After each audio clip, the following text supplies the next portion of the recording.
send URL for everybody so that way you can refer to this session down the line. If you have any questions, certainly feel free and contact me or any one of the presenters, and we can certainly get you the PowerPoint as well.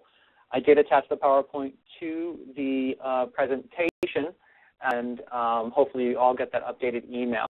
But here we go. I'm going to unmute the presenters, and I'm going to turn it all over to them. Kim, it's all yours. Thank you, Ray. Hi, my name is Kim Tibbetts, and I just want to say good afternoon to everybody and to thank them for joining us today. We hope that this webinar will be useful and informative for you. There's a few things we're going to be discussing today. We'll be discussing identity theft, tax fraud, also looking at financial aid fraud, and our favorite piece of financial aid fraud, check chasers. And the reason we're doing this presentation today is that schools are experiencing an increase in fraud rings, especially those with online programming. The online programming, you're not seeing the students, getting to know them, seeing them face to face, so it's much easier to infiltrate. Also, financial aid offices are seeing an increase in the number of students and parents who are victims of identity theft and also tax fraud. So we really need to get that word out to these folks.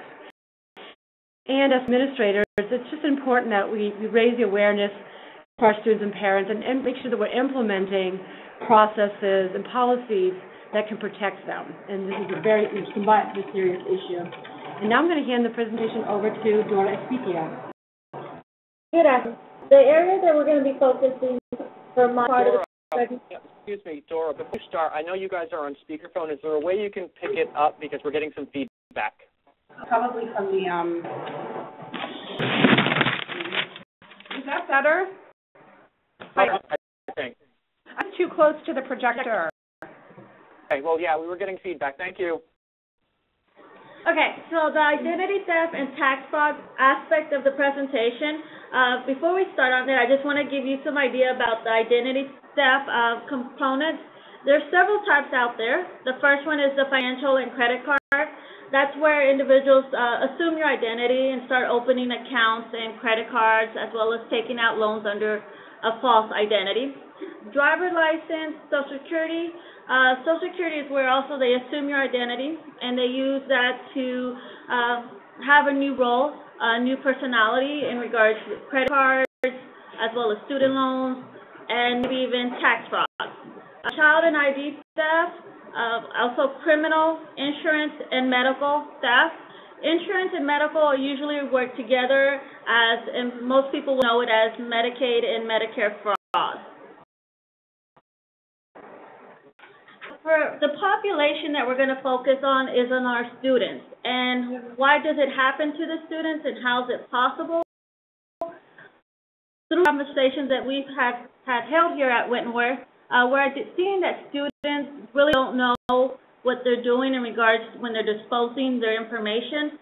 A lot of times when they're throwing out pay stubs, W-2s, it does have that personal identifying information, and they're not shredding it, or they're even throwing out like pre-approval credit cards out there with their information. And especially with technology, they're using Facebook and sharing all this personal information.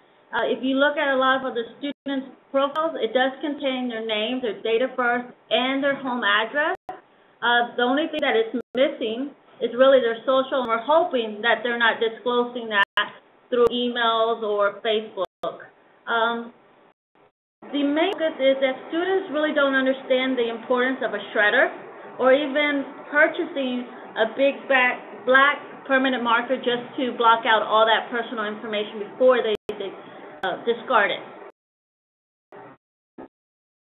Identity theft and tax fraud is actually being a big part, and it's impacting some populations.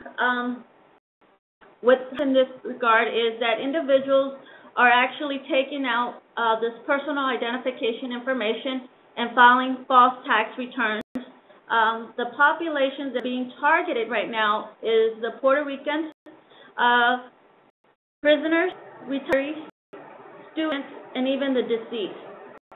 In 2011, the IRS did identify 2.2 million fraudulent tax returns. But just to kind of give you a better idea of what currently is occurring out there, just in January 2012, they discovered a ring that was operating from 2009 to 2011, and this ring was actually selling identity socials from anything from $700 to $1,200 a piece. And January 2013, a gentleman named Rafael was actually sentenced 63 months for trafficking the identities of Puerto Rican individuals.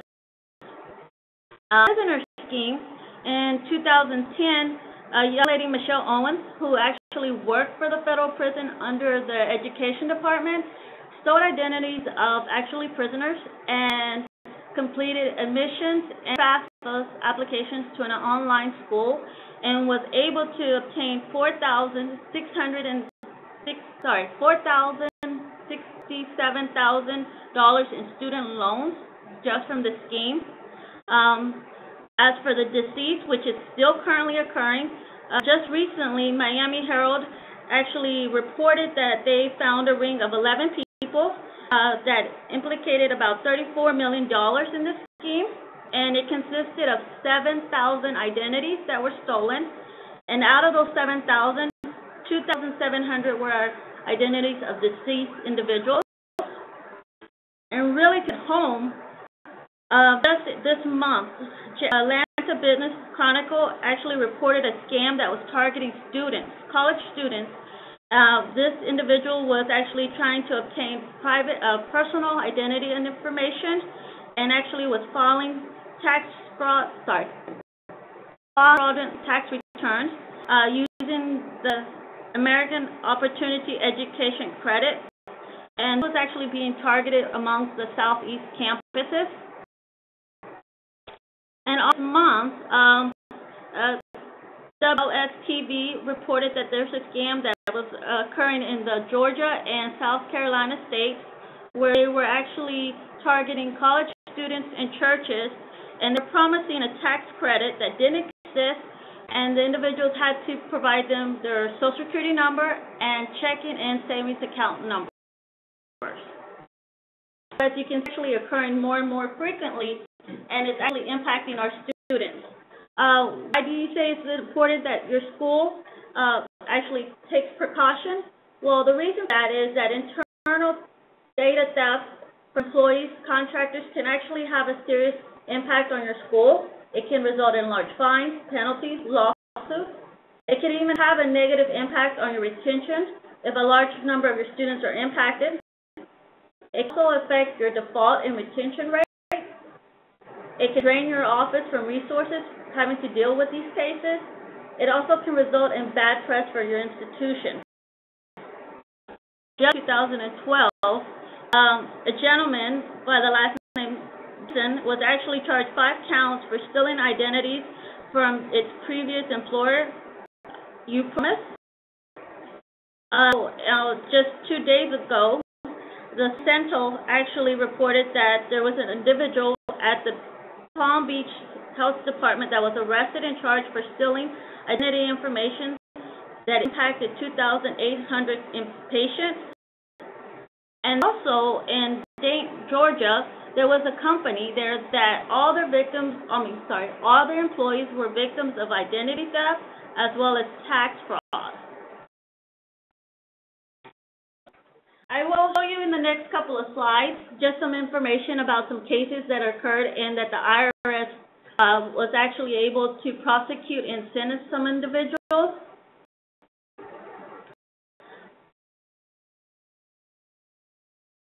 The one I bring to your attention is the South Florida man individual. He was actually sentenced for 40 months to prison.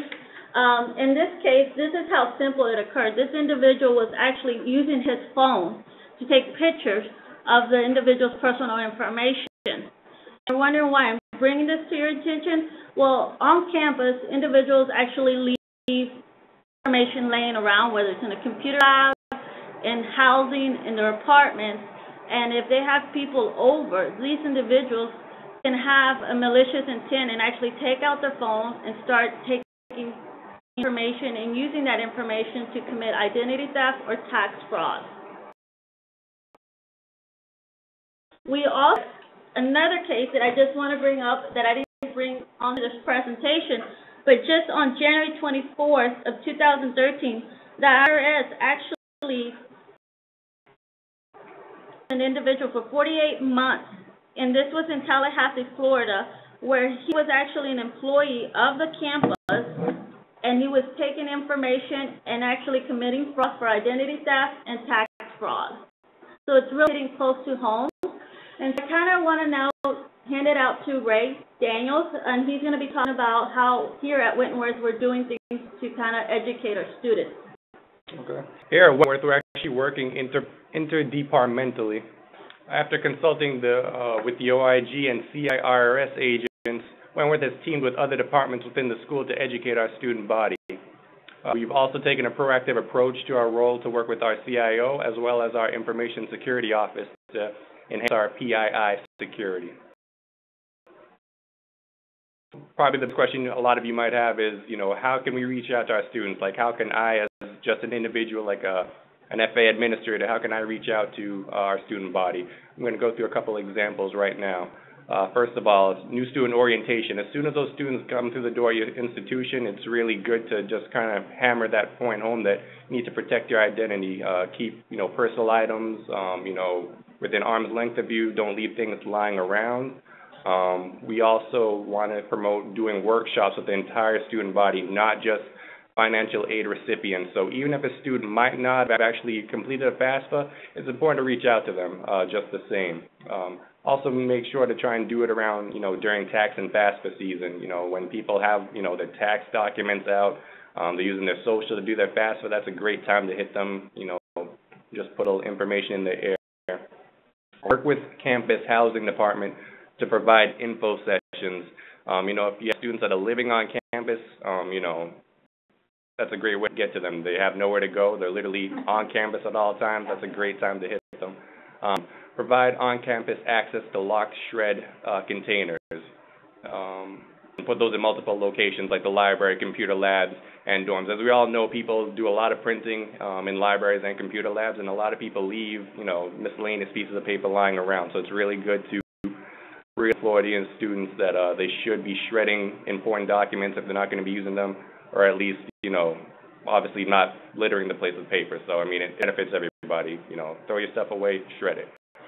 Educate and partner with other financial aid administrators and higher education colleagues to increase awareness. So if you know other individuals at other schools that are doing something that, sounds interesting to increase their security, definitely, talk to them, email them, set up a lunch date with them. Just try and get some communication going. And share with your students and families. Advise students obtain tax transcripts from IRS even when they are not required to file a tax return as soon as possible. Also educate students on the problem of ID theft in relation to tax fraud and other types of fraud. Focus on protecting personal information. Like I said, shred documents. Don't give out info in suspicious situations. Don't download or open suspect files, etc. So, if you see something like an email that looks like it's obviously phishing for your information, don't open it. Best advice you could ever take. At the bottom here, we also have some links to the IRS ID theft website, so definitely check that out, as well as the FTC. Also check that out. That also gives a lot of valuable information in terms of just protecting yourself from phishing scams and ID theft. And we talked about how an individual, like a FA administrator, can get to students, but how can your school itself, how can an institution really promote safe practices? Institutions promote campus-wide information campaign, incorporate information into student orientations, after-hour seminars on ID theft, create and disseminate and enforce a policy on protecting personal identifiable information, PII. Provide a ready-made packet of resources for victims of ID theft and invest in data protection technology. Right, get the word out. I can only speak, for our own institution. Currently, we're actually working on adding a section ID theft to our current website here at Wentworth. And we're also working to create our own informational piece about ID theft and tax fraud that is specific to our student body. And right now I'm actually going to hand this presentation over to Jennifer Roberts. Thank you. Thanks so much. So I'm going to talk about two different aspects of financial aid fraud in the online and e-learning environment. And we'll talk about, what makes a school a target, why online programs are vulnerable, and, the implications and solutions. So the first is, if you're a school with an online program, you could definitely be a target of financial aid fraud. What general fraud rings look for, and they can be rings or individuals. And for a school, an online program that has low cost and a high cost of attendance budget. So there's a bigger chance for a large fund on the financial aid. Generally, they go after for-profit admissions-driven institutions because they know that those institutions, they're very savvy. And I've had a personal experience with this where they understand that for-profit institutions are very numbers-driven, so often call very soon before start, beef up those numbers, and they understand that. Lines or programs are vulnerable. I mean, it's pretty simple. There's no real physical interaction with the student, so everything is done through communication online. So it's, it's that sort of anonymity component to it where it's, you never see the person. There are obvious implications are there, CDRs, audit reviews, that kind of stuff. We'll get into that a little bit more in the presentation, and then I'll talk about some solutions. Some of the patterns that you'll be able to identify pretty quickly is going to get a number of phone calls from the same area very close to a start date. So you notice that you start getting, just a large number of calls from the same area code, the same period of time. That should be a red flag because either, there was either some sort of tent revival and everyone showed up and decided to go to the school, or something's going on.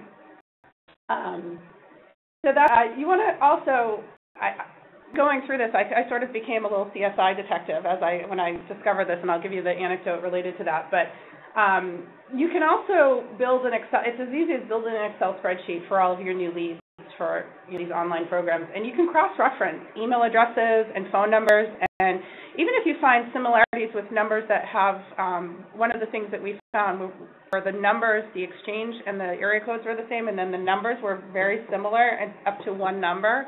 So it was basically someone just getting all of these lines and using them. You can also do, if knowledgeable about geographic areas where fraud is originating, and I know that more recently it's identified in one area of the country, which is the Southeast, specifically Mississippi, Georgia, another state. Thank you. And so, there are areas that are very specific to this type of fraud.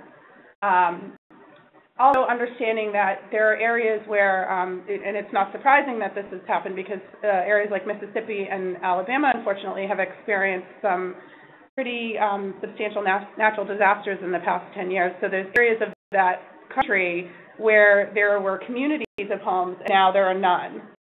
So we found in a couple of examples that we had where people were using addresses for homes when we did a Google Maps search, there was no building there. It was it was an address that had existed, and then because of a hurricane or a tornado or a natural disaster, that resident no longer exists. So there's different ways to kind of see things. The most basic is the last bullet point, which is engaging the students on the phone, asking them questions and really trying to find out. I mean, you can tell pretty quickly, I think, or maybe I'm naive, I don't know, but I feel like you can tell pretty quickly if someone's really engaged in the program or not. And by asking, the right questions, I think that you might be able to flush those people out pretty quickly. Again, implementing interdepartment policies to combat fraud. On this is a little bit more, I think, pointed to how financial aid and, the admissions and other offices within the campuses and the institutions can work together. I've always been a proponent of admissions requiring proof of identity. I think it's the most simple kind of way, because there's two different ways that people can conduct fraud in the online environment. And one is they can actually be who they say they are who they say they are, but they're really just in it for the check. So those are check chasers, and we're going to talk about them in a little bit. But with straight identity fraud, you know, the easiest thing for someone to supply is a driver's license or a proof of ID. I think everybody has some sort of proof of ID. And so if you have someone who's hesitant to provide you a copy of their driver's license, that might be a rag to you know, wonder why they would be hesitant to do that. Also, working with the other offices in your institution, how we found at one of the schools I was at, we found this ring because we had a really astute assistant registrar, who got a withdrawal form, and she realized that it was coming from another student's fax line, and she brought it to me and asked me if I thought that was weird, and and so that led me to kind of pull files for this student, and then I realized, you know, one student is using the other student as a reference on their MPN, and then I started pulling files and realized I had a little ring going. With the registrar's office and the bursar's office, you know, to just keep the line of communication open about students. And if you have a question about something, or if you know, encourage the other offices that you work with, the registrars and the bursars, if doing something, it's always great to just bring somebody in and say, hey, this looks a little weird to me, because that's exactly how we found this fraud ring. It was just someone thought something looked a little strange, and they were spot on. Educating your staff, one of the things that these fraud students love to do is they love to threaten you with the Department of Education, because they know that that's a hot button issue for financial aid administrators. They understand that that's something that's going to push our buttons, that we're very sensitive to that. And I experienced that firsthand. So it became a flag for me if someone was calling constantly and you know, threatening with me with the department, and then I was like, good. Yeah. Check chasers are a little bit different because they are who they say they are.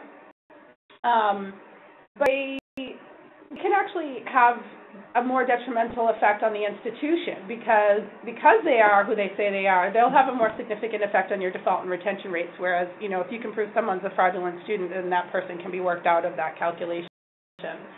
How can you identify a check chaser versus a fraudulent student? And this is really where I think engaging a student and having strong SAP policies and smart budgets is going to be where you stop these check chasers. And then, so they're interested in obtaining an education, they're just interested in getting a quick refund. I that they're different and how they're different from students, and they're not really looking to, generally they're looking to get something from the grant side, but they'll take out loans. They don't really either understand the consequences or care, because they can get this money seemingly so easy and without credit. Check chasers can have a negative effect on your school's default and retention rate, because they can't be appealed as fraud. They're really demanding. They call incessantly for their money. They'll cite department regulations on requirements for issuing stipends. If someone knows your refund policy verbatim, that might be a little bit of a red flag to me. Let me go to the next slide. Yeah, thank you. But we can do for check chasers and fraud students, and I apologize it's not in the slide, but it's really working on building smart budgets in the online environment.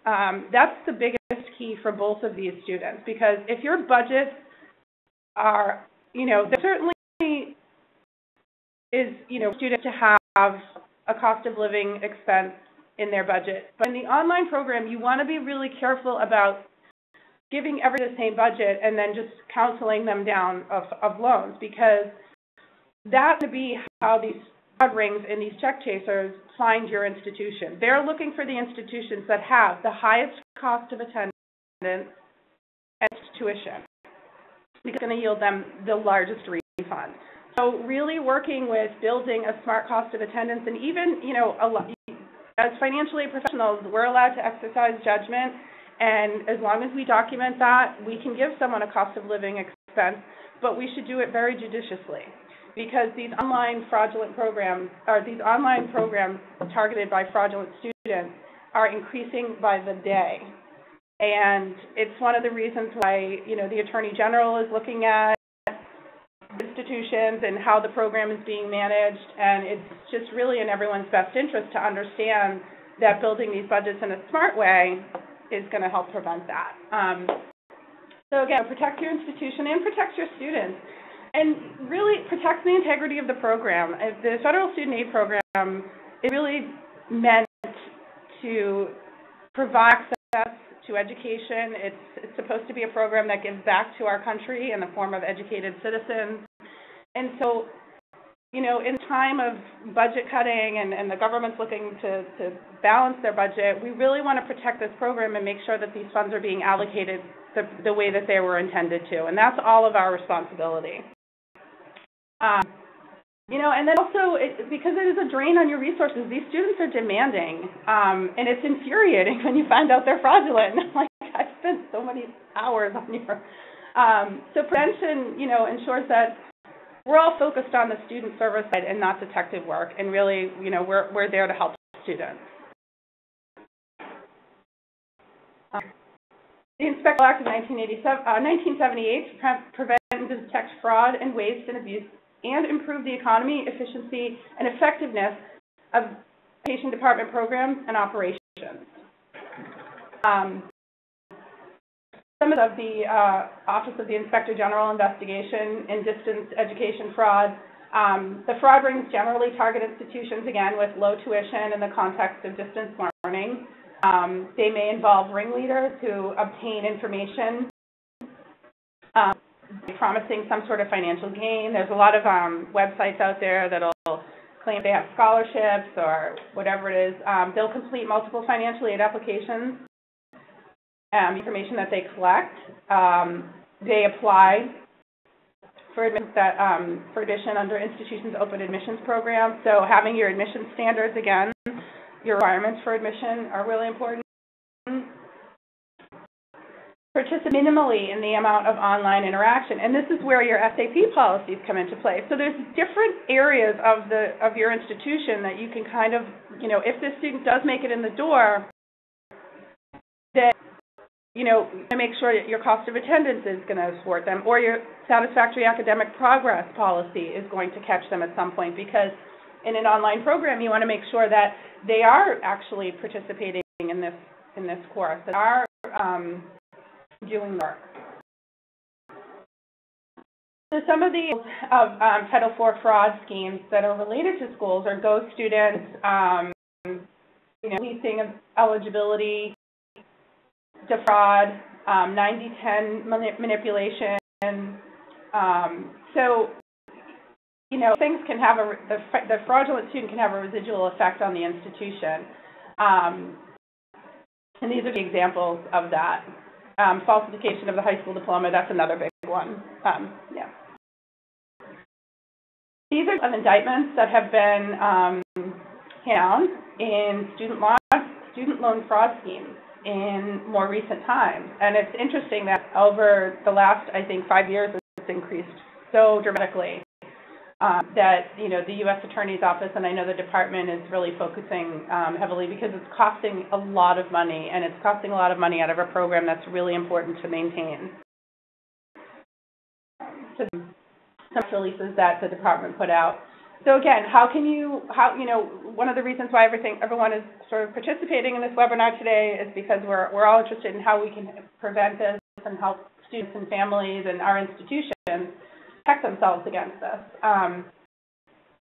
Ensure that your staff receives the appropriate Title IV training, reviewing documents thoroughly, asking questions, verifying authenticity, request additional information from the student or parent. As a financial aid administrator, one of the things that when I did find this fraud ring and reported it, was very comforted by the fact that the Office of the Inspector General assured me that any time I had a question on anything related to a student's file, I had the right and the duty and the obligation, really, to question that and pull that file and get more information, and I have the right to ask for more information. And that was something that I think, and I don't know if many other financial aid administrators feel the same way, but I was very hesitant to do because we're so focused on expediting a student's financial aid and making sure that it gets done quickly and efficiently. And so the idea of just because I thought something that I could hold it back or ask for more information felt intrusive and a little bit over the top, but it was actually it's really the best thing to do, because we're all, for the most part, seasoned professionals, and if it doesn't feel right or sit right, then it's usually there's a reason. So that's really helpful for me to understand that I could request anything that I wanted as long as I documented why I was requesting it. So feel that if you want to. You can also make certain documents a requirement as either part of the admissions or the financial aid process. As long as they're required for everybody as part of that process, either in the admissions or the financial aid verification process, then you can make certain documents required even if they're not required by the department. Compare the information on different documents. You want to contact the OIG if you even suspect fraud. And that way you're really covering your institution, too. You can contact them, and they were so helpful to me, talked to me on the phone, asked me a ton of questions, helped me propose for them, and, it turned out it was correct that this was a fraud ring. So that they were very, I think that maybe people might be hesitant to reach out for help because they think that it's, especially in the for-profit environment, I know that there's a heightened awareness of the relationship with the department, and I think that by reaching out and saying, hey, we really want to prevent this, and we think this is a problem, it really puts your school in a positive light with the OIG and the department, because they know that you're actively trying to prevent this. The standard of administration. Should we see if there's anybody who has questions? It's to the point where we can stop. Yeah. 30 minutes so far. So let me open this up and see if anybody has questions. So give me a moment. Unmute anybody. So the phone lines are open. Does anyone have any questions so far? It's hard to formulate questions when she's talking so fast. All right. Does anyone have any questions? Oh. Well, they only have so much time this time. All right. I am going to mute everybody again, and Jen, I'll let you guys continue. Hey, did someone say I was talking a little fast? I don't. Hold on. I just have unmuted everybody, so. Okay. Can everyone hear Jen and the presenters okay? Yep. Huh? Yes. Oh, great. Right. I'm sorry. I thought I heard someone say I was talking a little fast, so I apologize for that. Jen. Okay, great, Ray. So the standards for administrative capability, these are requirements of the institution, and we're probably all very familiar with them, but making sure that we develop and apply an adequate system to identify and resolve discrepancies in the information that institutions receive from sources with respect to a student's application from federal Title IV. And basically what that means is that we have a system in place of checks and balances that we are making sure we're verifying the information that we're receiving and then requesting federal aid for. Where that go between the student and the department, and it's really our job to make sure that that information is correct. We do it when we're verifying students, and really have to do it before we allow this student to receive Title IV, that they really should be receiving Title IV. Any credible information indicating that an applicant, has engaged in fraud or any misconduct, or may have, even the question, you really should report it to the Office of the Inspector General, and and they take the hit on that with that student. I mean, we don't want to be alienating our students. And this should really be after, have you worked with the student? Have you engaged them? Have you talked to them? Do you really feel like there's something going on here? And if you do, you have the obligation to contact the OIG.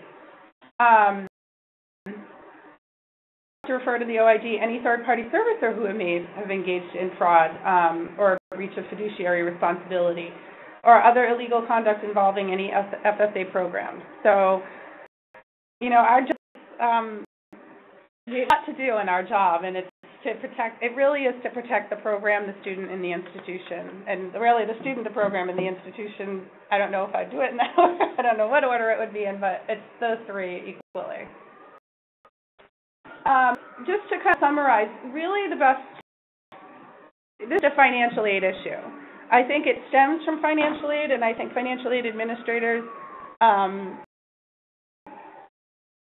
center of it, but I really believe that this is something that needs to be incorporated, as all of the presenters today have talked about, with engaging other departments in your institution and making sure everybody's on the same page with this. You know, certainly many schools receive millions and millions of dollars in the federal student aid program. Many students enjoy, you know, the federal student aid program and are able to obtain an education because of the federal student aid program. So we want to make sure that we maintain that integrity. Develop and disseminate and enforce PII policies. Just really make it, I mean, this is something that either staff, before they leave it, everything should be locked up. Nothing should be left on a desk.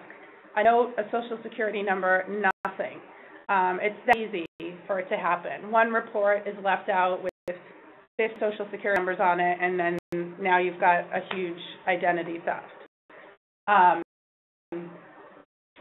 Really interesting things that we did in an online program is utilizing NSLDS to track trends from for students who have attended several online programs or several schools and don't have any transfer credits. That's sort of a red flag to understand. So utilizing the tools that you have available, such as NSLDS, COD, you know, those different types of tools that you have available that can, and figuring out what this student is all about. Staff, engaging your other staff. As I said, this registrar that I worked with was really just kind of on point, and she understood that something was wrong and brought it to me, and that's how we found it. And then, you know, more importantly, report anything that you suspect is fraud. You really need to report it. And you can say to the student, there's an issue with your file, and you know, it's with the department. They're going to determine whether or not you're eligible for federal student aid.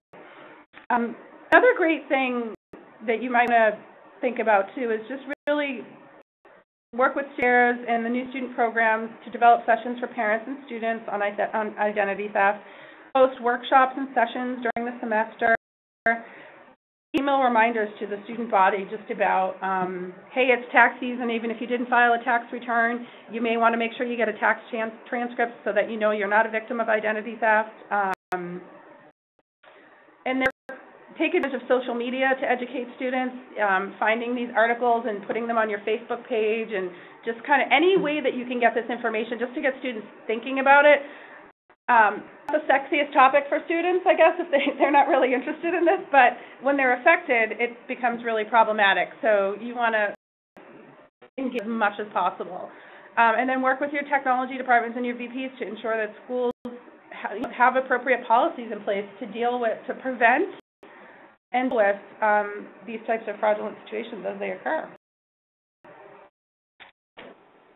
To Kim now.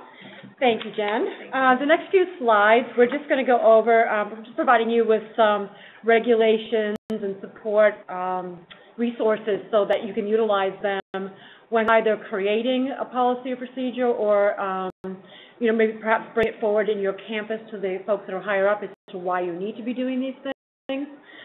One of the regulations that supports your effort to prevent fraud was the Dear Colleague letter. It's Gen 11-17, which came out in October 2011, where it basically states, you know, institutions are required to have processes to verify identity that are subject to review by the institution, and they're subject to the institution's accreditors. So you can utilize that Dear Colleague letter. Another resource is another Dear Colleague letter, Gen 12-15,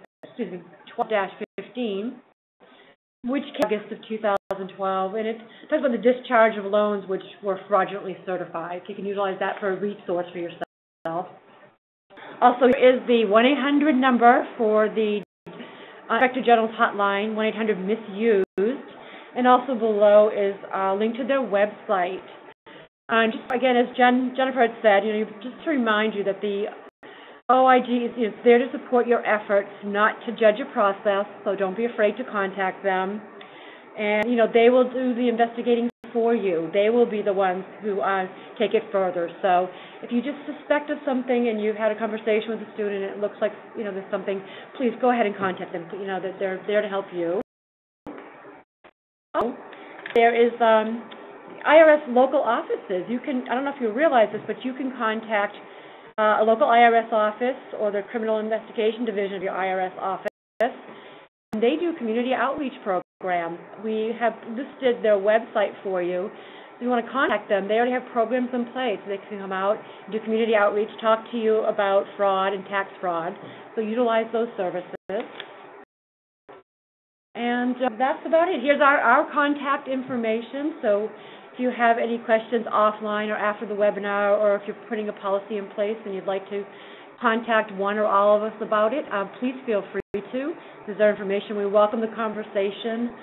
The more we dialogue, the better off we all are, and the more we'll learn from each other. So now I guess we're going to open up to any other questions or more questions or a question. All right, I've unmuted everyone's phone, so if you have any questions, I certainly encourage you to go ahead and ask.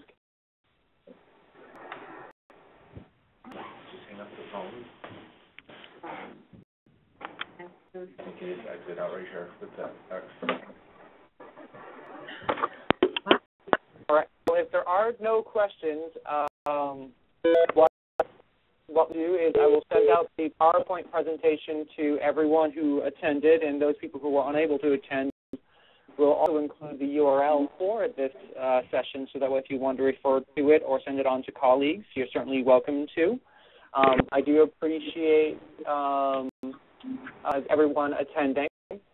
We have one question that just came in, and the question is on Jen, Dora, Kim, Ray. What are you supposed to do about check chasers? Well, what are you supposed to do? Again, I mean, if they've gotten in the door, okay. So a check chaser, let's say someone who. Basically, what we did is we implemented a process where every student who was, FAFSA student who filled out a FAFSA, before their admission, everything had to be in this file, and one of the things was the NSLDS report. And if we saw that a student had several different schools and no transfer credits and had taken out loans at each one of these schools and was there for a very short period of time, that was a red flag for us, and we would work with the admissions department very closely to talk about that student and say, is this someone we really want to let in? Is this someone we think will be successful in our program? And just with you, the other way to thwart them, the other two ways to stop them is by creating smart budgets, and budgets allow you to award students that really do need that living expense, but not just giving it to everybody. And then through SAP policies. A check chaser, they're part of a more sophisticated ring where someone's doing all of the work, because some of the rings are very sophisticated, and they will hire someone to do all of the work in the classes for each of these students so that they'll continue to get these checks up to a certain point. But if you have an SAP policy that is enough that they're going to be caught in either the first or second payment period at some point. By the end of the first payment period, if they're not making satisfactory academic progress, they should be on some sort of probationary and then reviewed thereafter.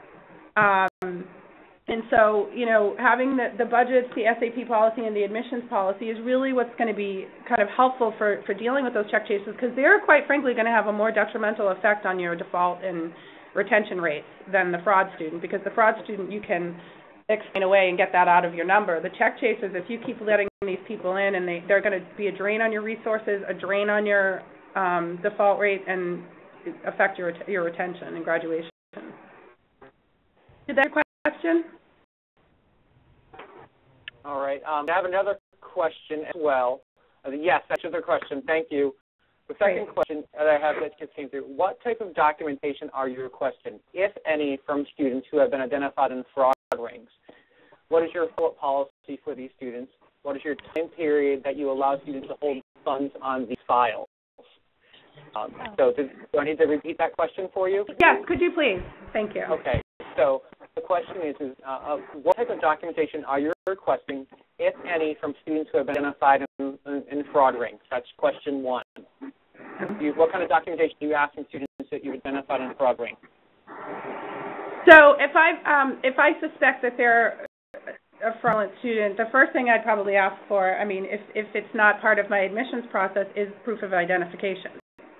I also probably just go through, based on whatever they reported on the FAFSA, if they reported that they were getting TANF or if they reported they were getting any type of benefits, I would ask for anything that they reported in detail from, you know, if they're, whatever I can ask for based on what they've reported,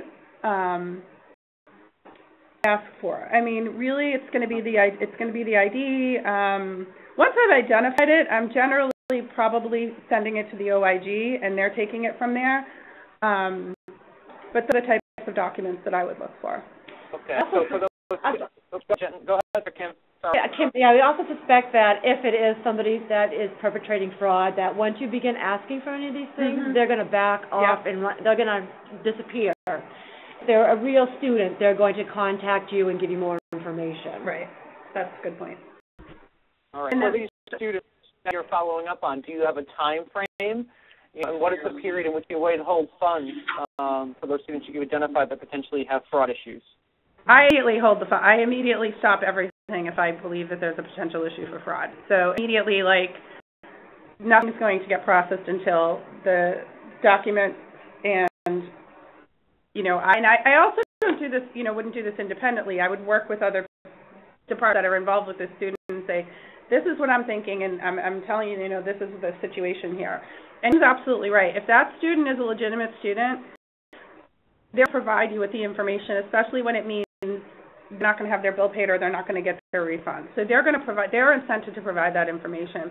Generally, a fraudulent student, they will, once you start really asking for specific pieces of information, you kind of drop off the face of the earth. So in that sense, you haven't issued a loan yet. You haven't, so you can absolutely ask them for anything that you need to, as long as you've documented that you suspect something's wrong. And then, you know, if they provide it and it's fine, it's great. And then you have a detailed reason for why this may have been slightly delayed. We obviously do not want to be delaying students' financial aid, and we can't. We're obligated to deliver financial aid in a timely and efficient manner. However, if we determine or suspect that there is fraud, we can hold that back until we feel that we have satisfied the requirements and we do not feel the student is a fraudulent student or a check chaser. Is that a question? Really, the check chasers, the key component of that, again, is the admissions, the budget. Before you really don't want to get those students in the door. That's the problem with the check chasers, because once they're in the door, because they are who they say they are, they're trickier. They're going to have to SAT out before you can withhold their aid. So for the check chasers, it's all about, and I understand that institutions are admissions driven and, you know, it's revenue driven, but it's in the for-profit environment. But really, weeding those students out is what's going to prevent that type of fraud. Now, I did have another question that came in. Actually, we have two more. Do you have a policy for online students that have little to no action or participation in their course? Well, I mean, the Fed has a policy on that. So it's very important to, and whoever that person is, I'd be happy to send you the specific regs about what constitutes participation in a course. And it's not just logging in, and it's not having, you know, an email correspondence. It has to be actual work, and it has to be documented. And if an institution has a attendance policy in an online program, I would encourage that, because taking attendance is efficient and documentable way to track that you're, the student. But that's where you're working with your student success and your academics team to say, this is what we really are looking for in these programs, and this is what's required of the department for an online program. So I'll be happy to send those specific regs. I'm sorry I can't cite them off the top of my head, but I'll be happy to send those because they're very specific about what constitutes attendance in an online program. Yeah, Jen, if you send them to me, I will send them out to all the participants. That's great. Okay. I'm not sure if you've already answered this next question, but I know the answer, in many cases, but how it respects to fraud. What happens if a student enrolled in online programs withdraws from some courses, but not all courses at your institution? So if they've taken 12 credits and 6 of those credits are online, but they remain supposedly other online courses, what do you do with those particular students? That's your SAP program. That's your SAP policy again. Your SAP policy is going to catch them for courses registered versus completed. So it's going to lower the percentage rate. And that's, again, where you want to have a strong SAP policy where you say, the SA reg is what, 60%? Mm-hmm. Greater than 66%. Greater than 66%, yeah. So it's you want to make sure you can even go above that. You can go above that if you want to. So the SAP policy. SAP policy. It's where really you're the catch SAP them policy. At that point. Yeah. Did that answer the question? And also, with that component, yes, there's also the calculation. You also have to do a calculation of the aid earned if they withdraw, if they've gone from full to half-time.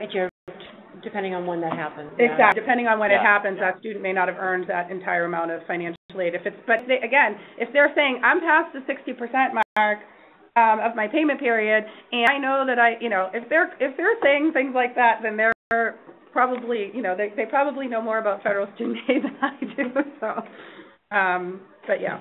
And Ray, it's Kim again. I just want to let you know we just put up the screen with the Internal Revenue Service just to show you a map of all the identity theft enforcement actions just during January of 2013. Wow. I don't know if you guys can see that, but there is just an incredible amount of identity theft going on. That's just 1 month. So we just want a nice visual to see what's going on. Scary visual. Scary visual. Are any more questions? One school I talked to requested birth certificates for anyone that was claimed as a dependent. How do they know about that? It's funny, Nancy. I know your voice. So what's your question? What's the question? One school, not named, and one I worked at either, asked for birth certificates for every dependent on FAFSA. So if they had, 3 kids, they want 3 birth certificates. Okay. Before they count those kids in the household? Wow, you're talking more like verification versus fraud, huh? That's crazy. I don't understand why they would want to do that kind of work. But you could. Overzealous. Yeah.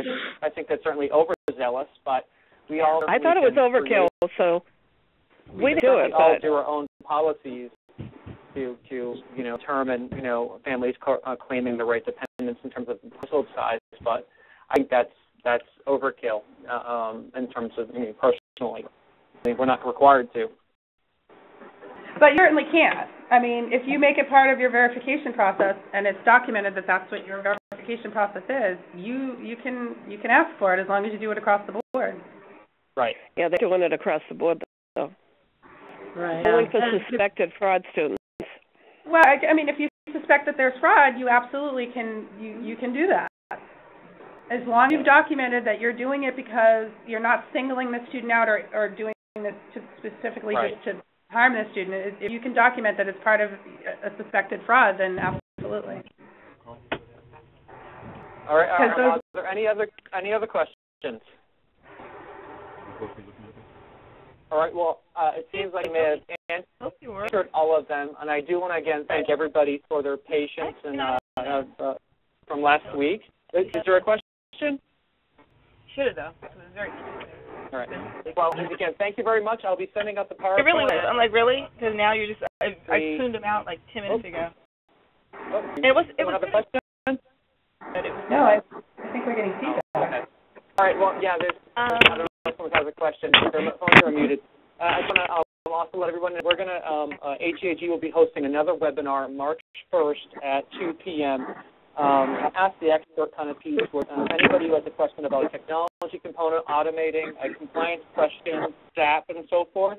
We'll be holding that webinar on March 1st at 2 p.m. If you're interested in that, you can go to our website and certainly sign up for it. We already have almost 25, 30 people registered for that March 1st one, but I would welcome anyone who has questions to certainly sign up for that as well. And we'll have at least one session a month if there's topics that people are interested in. I would welcome you guys to send them to me, and we'll make sure we get something done on it. All right? Again, thank you very much, and everyone have a great weekend. Thank you. You too, Ray.